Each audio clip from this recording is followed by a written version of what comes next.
Miran Pirner sasvim je običan mladić, no tehniciranje nogometnom loptom čini ga ipak drugačijim od ostalih. Njegova najveća ljubav je freestyle nogomet.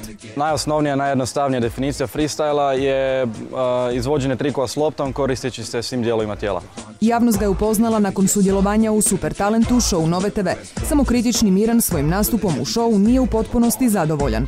Sigurno ni moj nastup nije bio nije baš previše pomogao, iako mislim da nije ni bio tako loš, ali mislim da najviše ovo što mi je lopta par puta pala i što sam imao par pogrešaka, da je to najviše stavilo onako neko negativno svjetlo na cijeli moj nastup.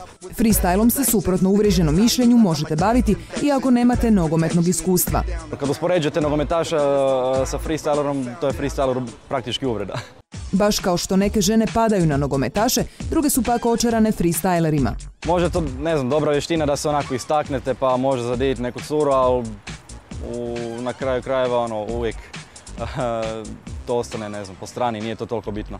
To što nakon srednje škole nije upisao fakultet i što sa svoje 23 godine ne traži stalan posao, potvrđuje da se od ove vještine može solidno živjeti. Naravno, ako ste dovoljno dobri.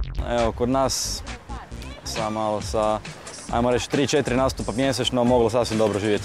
Junak naše priče može se pohvaliti kako je jedini hrvatski nogometaš koji je ove godine otputovao u Južnu Afriku. Naime, kao prvak Hrvatske u freestyle nogometu nedavno se natjecao na svjetskom prvenstvu u Cape Townu. Ja sam u svojoj skupini završio kao četvrti, s time da me jedan glas dijelio od prolaska u daljnji dio natjecanja u top 16.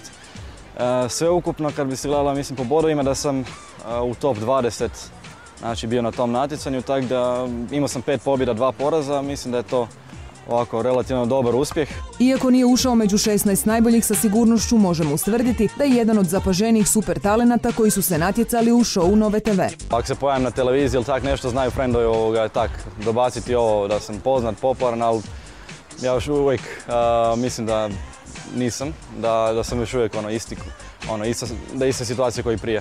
Uskoro ga očekuje još nekoliko natjecanja, a posebno se raduje onom u Pragu. Želimo mu da sve protivnike hladnokrvno i kreativno izbaci već u prvim borbama.